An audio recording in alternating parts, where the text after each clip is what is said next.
Welcome to Sam Podcast. Enjoy listening to English every day. Hello, everyone. Welcome to Season 3 of the Sam Podcast. We'll be talking about business plans this season with me, Mr. Sam. Today's episode is about something that many people absolutely love: pets. Dogs, cats, birds, fish, and all the adorable companions that make our lives happier. But instead of talking about cute pet videos today, we're discussing something more practical: how to write a business plan for a pet shop. Opening a pet shop can be an exciting opportunity for animal lovers, but turning that passion into a successful business requires careful planning. And joining me today is our wonderful guest, Miss Jessica Turner, a retail consultant who has helped several pet supply businesses grow successfully. Thank you, Sam. I'm really happy to be here. I love pets, and I also love helping entrepreneurs build strong business plans. Jessica, before we begin, I have a feeling we might disagree about something today. Oh, that sounds interesting. I believe writing a business plan for a pet shop is actually pretty simple. Sam, I already disagree.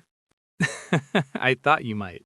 Pet businesses involve many responsibilities: products, animal care, regulations, and customer service. A proper business plan needs to cover all of those areas. All right. Let's explore that idea together. Here's my argument.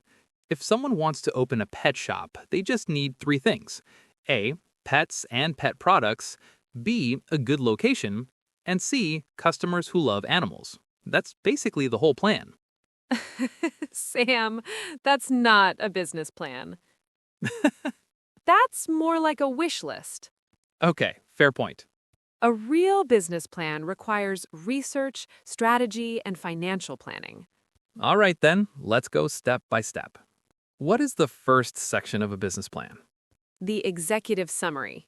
Yes, the famous introduction. Exactly.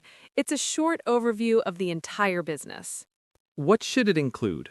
Several important things: A, business name; B, store concept; C, target market; D, products and services; and E, financial goals. Give us an example. All right. Imagine a pet shop called Happy Paws Pet Store.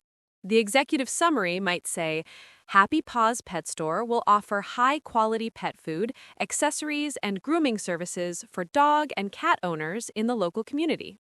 That sounds clear and professional. Exactly. Investors or partners should immediately understand the business idea. Next comes the business description. Right. This section explains the purpose and structure of the pet shop. What should be included? A, mission statement; B, vision for growth; C, types of products sold; D, business structure. Mission statements again. Yes, I know you're not a huge fan, They always sound dramatic. but they help explain the purpose of the business. Give us an example. Sure.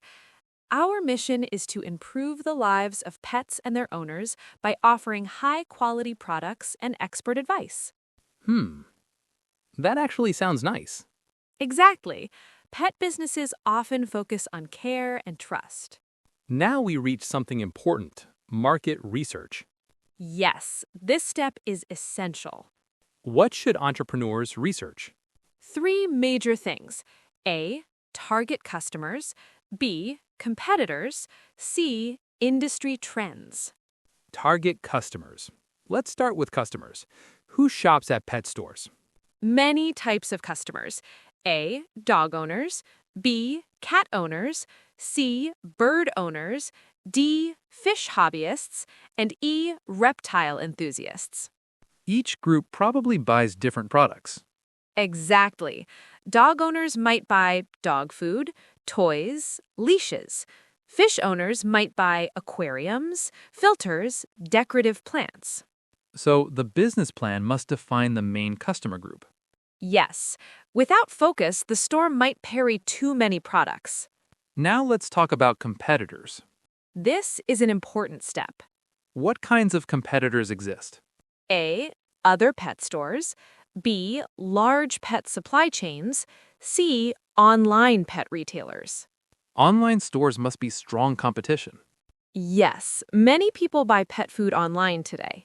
So, how can a local pet shop compete? By offering things online stores cannot easily provide: personal advice, grooming services, community events. Community events?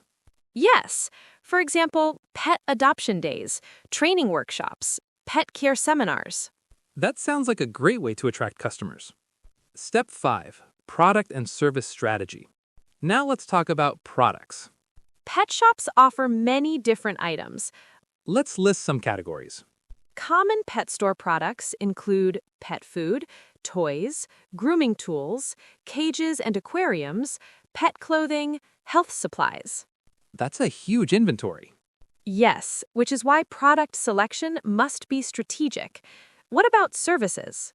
Many pet shops offer grooming services, pet training classes, pet boarding, or daycare. Those services could generate extra revenue. Exactly. Now let's talk about the physical store. Location is very important. What makes a good location? A. High foot traffic. B. Easy parking. C. Residential neighborhoods nearby. That makes sense. Pet owners need easy access. Exactly. Pet shops also need a welcoming atmosphere. Absolutely. Maybe there's a play area for dogs? Yes, that would be fun. Now let's talk about marketing. Marketing is crucial for pet shops. What strategies work well? A. Social media marketing. B. Loyalty programs. C. Local pet events. D. Partnerships with veterinarians. Veterinarian partnerships sound interesting. Yes, veterinarians can recommend the store to pet owners. Next comes the operations section. This section explains daily operations. What should be included? A. Staff roles. B. Store hours. C. Inventory management. D. Animal care procedures. Animal care must be very important. Absolutely. Pets require proper living conditions and care. Finally, we reach the financial section. The part everyone worries about. A financial plan should include startup costs, monthly expenses, revenue forecasts, and profit projections. Starting a pet shop might require money for store renovation, inventory, animal habitats, and marketing. Exactly. Startup costs could range from $40,000 to $150,000 depending on the size. All right, Jessica, after this long conversation, I must admit something. Oh, this should be interesting. I believe writing a business plan for a pet shop is actually pretty simple. Sam, you already disagree.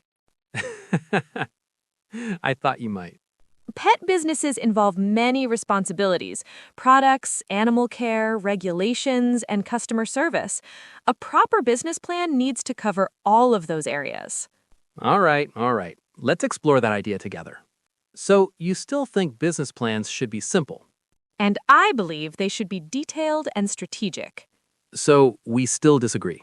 Yes, but friendly debates make podcasts entertaining. Well, everyone, that brings us to the end of today's episode of the SAM Podcast.